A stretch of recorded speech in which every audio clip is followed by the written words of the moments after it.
Hindi lang panghalay umano sa ilang babaeng miyembro, pati pananakit naranasan umano ng ilang dating miyembro ng KOJC o Kingdom of Jesus Christ sa kamay ng founder nito na si Pastor Apollo Kibuloy. Si alias Rene, nagsilbi umanong hardinero sa tinatawag na Glory Mountain na pag-aari ni Kibuloy. At doon ko na po naranasan ang pananakit mismo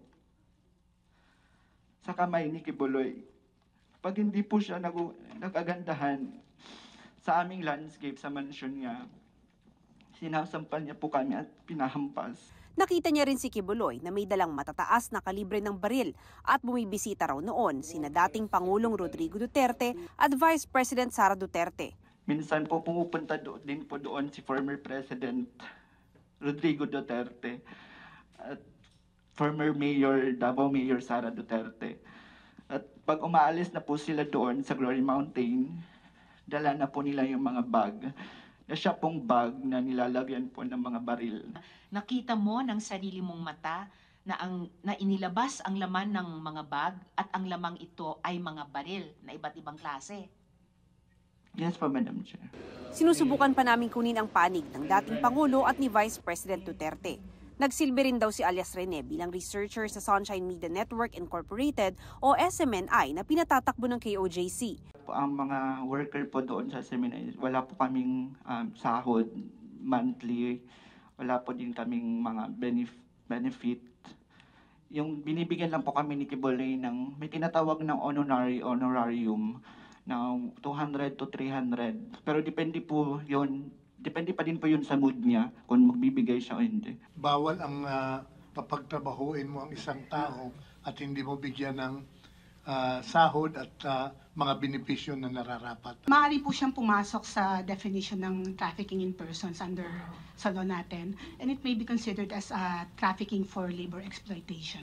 Depensa ng isang abogado na miyembro rin ng KOJC. As full-time miracle workers of the Kingdom of Jesus Christ, because this is a religious organization, a corporation soul, so we don't have salary, but we call them honorarium, Madam Chair. Our salary... Honorarium po, yes, attorney, na honorarium. 200 to 300 pesos a week, depende sa mood ni Pastor. It ranges to, we cannot give you the exact, like 3,000, 4,000, 5,000. It depends Every week upon po. the salary. It depends upon the ministry that was entrusted. Pero punto ni Hontiveros, iba ang KOJC sa SMNI na isang media organization. Sinusubukan pa naming makuha ang panig ng SMNI. Ang mga dati namang miyembro ng KOJC na tumetestigo ngayon sa Senado, pinagbabantaan na umano ang buhay. Ayon kay alias Jackson, lumapit siya sa isang enteng Canada na kanang kamay umano ni Kibuloy. Gusto raw ni alias Jackson na umatras na bilang testigo sa Senado. Pero sabi niya na yung sabihin mo sa mga kasama mo ng mga testigo, namuhay kayo ng peaceful, mapayapa. Tapos sasali kayo dyan. Hindi natin alam, baka mayroong riding in tandem na tatabi sa inyo. Kilala namin kayo. inimbitahan na sa susunod na pagdinig ang mga inakusahang miyembro ng Kingdom of Jesus Christ at SMNI. Naglabas na ng sabpina ang Senado laban kay Kibuloy para mapaharap ito sa susunod na pagdinig. Base sa impormasyon ng Bureau of Immigration, nasa Pilipinas pa raw si Kibuloy.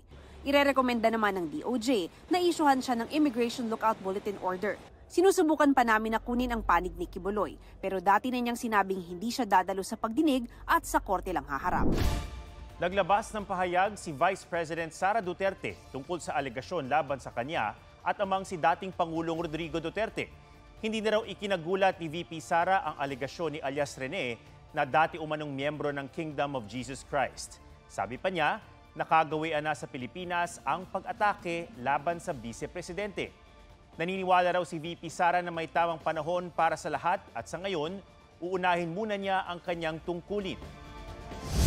Marahil sapagkat ang Vice Presidente ang tumatayong pangunahing hadlang sa mga nangangarap maging Pangulo.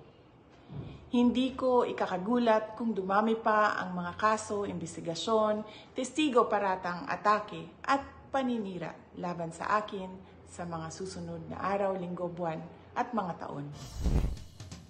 Sa pagdinig ng Senado kahapon, isiniwalat ni alias Rene na nakita niya ang mag-amang Duterte sa Glory Mountain na pagmamayari ni Pastor Apollo Kibuloy sa Davao City. Doon, tumatanggap umano ang mag-ama ng mga bag ng baril mula kay Kibuloy. Hinihingan pa namin ng pahayag si dating Pangulong Duterte. Itinanggi rin ng legal officer ng Sunshine Media Network Incorporated o SMNI ang alegasyong hindi pinapasweldo at walang benepisyo ang kanilang mga empleyado.